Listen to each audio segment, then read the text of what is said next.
This homework problem is based on an episode from my criminal past when I was a Peterman or a safe cracker, and it relates to the combination of the safe in which the exam papers were kept, which is how I got where I am today.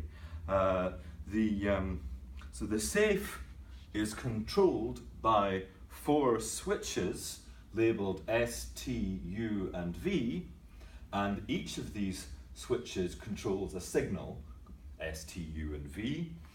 When the switch is in the down position, like this one, it sends a 0, and when the switch is in the up position, like this one, it sends a 1.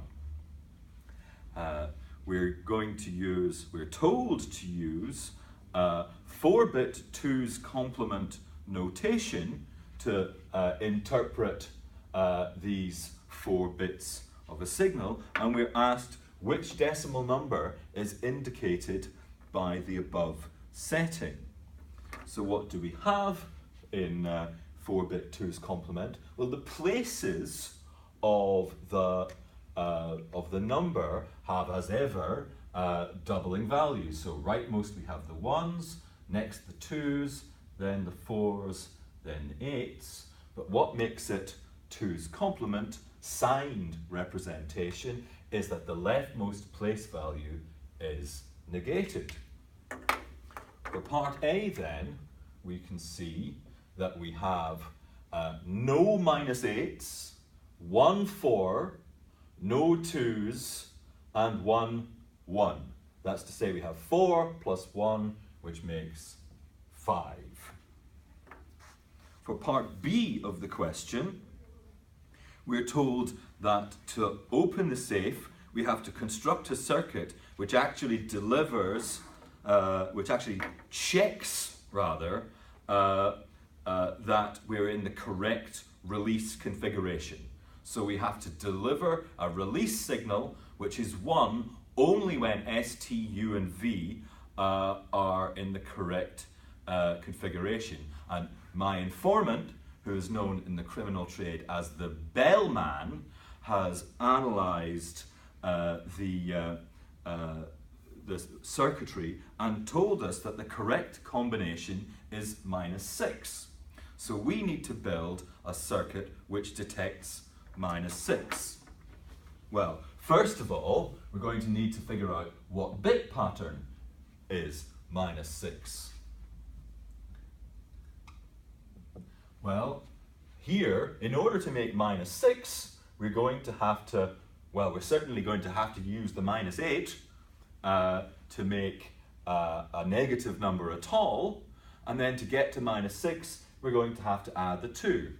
So we could just stop here and write down this bit pattern. Another way to see that this is the right answer is to use the procedure for negating a number in 4-bit 2's complement representation. You write down 6 as a 4-bit binary number, you flip the bits, thus subtracting the number from -1, and then you add 1, and that gives us 1 and 1 is 0, carry 1, 1 and 0 is 1, 0 and 1, the same answer. Okay, now we have to build a circuit whose inputs are S, T, U and V, and whose output is the release signal. And the release signal must be 1 exactly when S, T, U and V have this bit pattern. So what we need to do is to build a detector for this bit pattern. How do we do it? Well, we write down the bit pattern, and then we turn the 0s into noughts,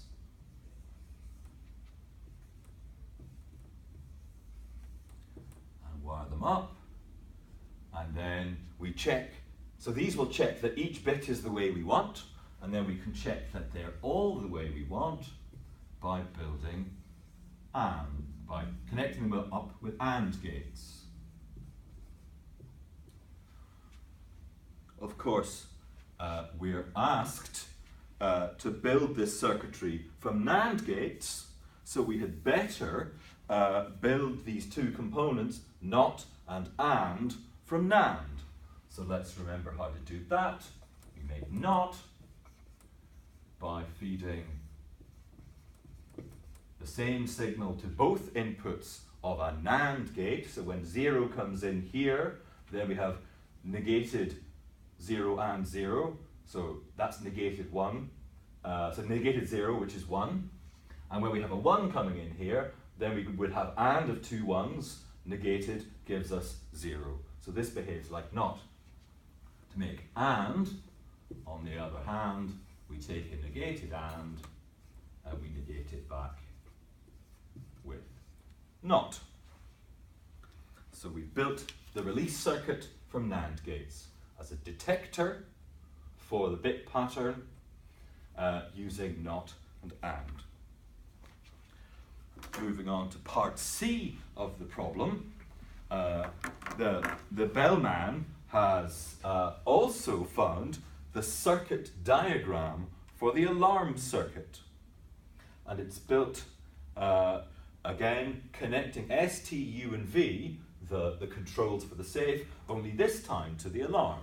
And we need to make sure, as we try and open the safe, that the alarm stays at 0. So it's worth thinking about when this alarm will go off. We have an AND gate here, so the alarm goes off if both something and something. Let's look at the two somethings. Well, one side of our AND is connected to a three-way OR on T, U, and V. So both any of T, U, V is 1. And on the other side of the AND gate, we have S and V XORed with that then negated. Now, XOR tests to see if its two inputs are different. When you negate that, you're testing to see whether those two inputs were the same. So the other condition is that S equals V. Let's just do a quick check over here to see whether the alarm is going off already. Well, we can see that one of the conditions is true because both T and V are 1, but the other condition, namely that S is equal to V, that condition is false. So thankfully, the alarm is not already going off. The police are not yet on their way. So let's see if we can keep it that way and figure out how to get where we're going.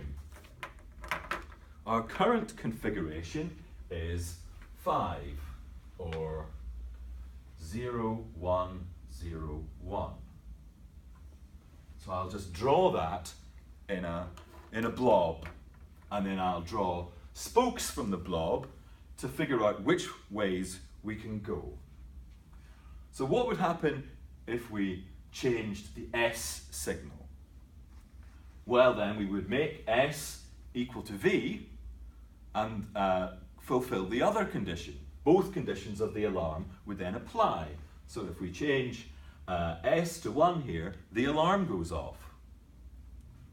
However, as long as we keep S different from V, the alarm will not go off. So certainly we could flip T, and that would take us to the configuration 0, 0, 0, 1, also known in 2's complement as 1. Or we could flip U, that was T, this is U.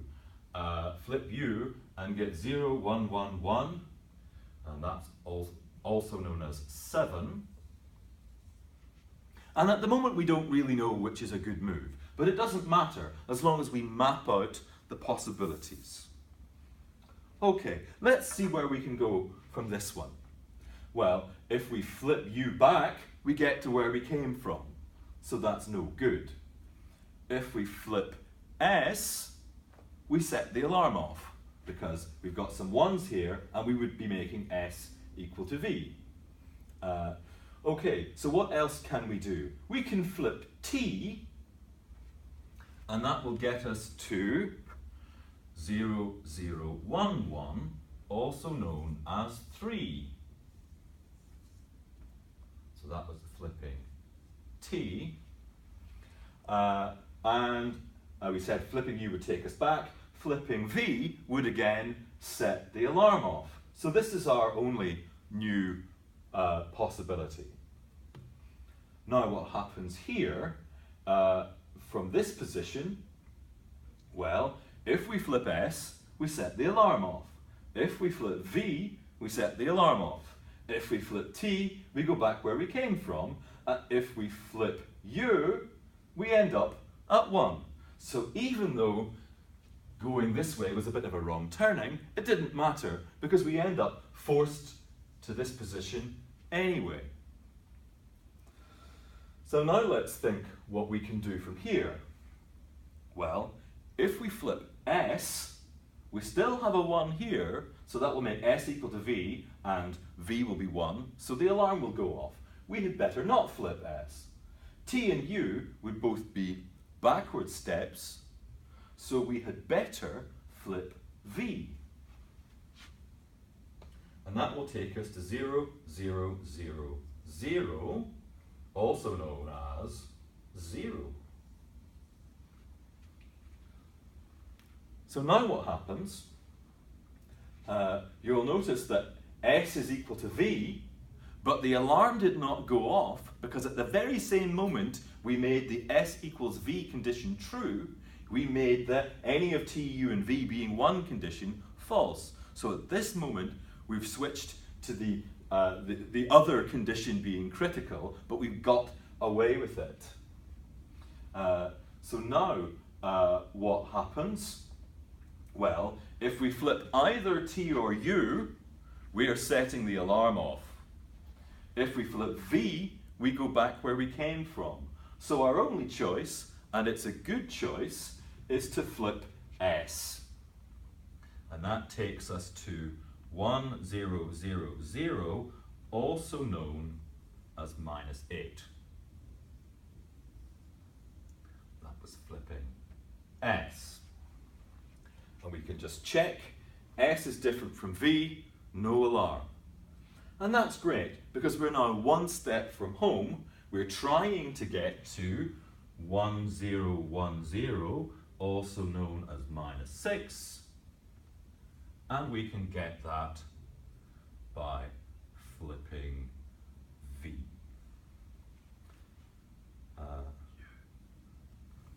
Flipping U. Thanks for my prompter. That means the path that works, after we've drawn the map, we could just read the route that worked, is T, V, S, U. We've opened the safe, we haven't set the alarm off, we've stolen the exam questions, and we're all going to pass.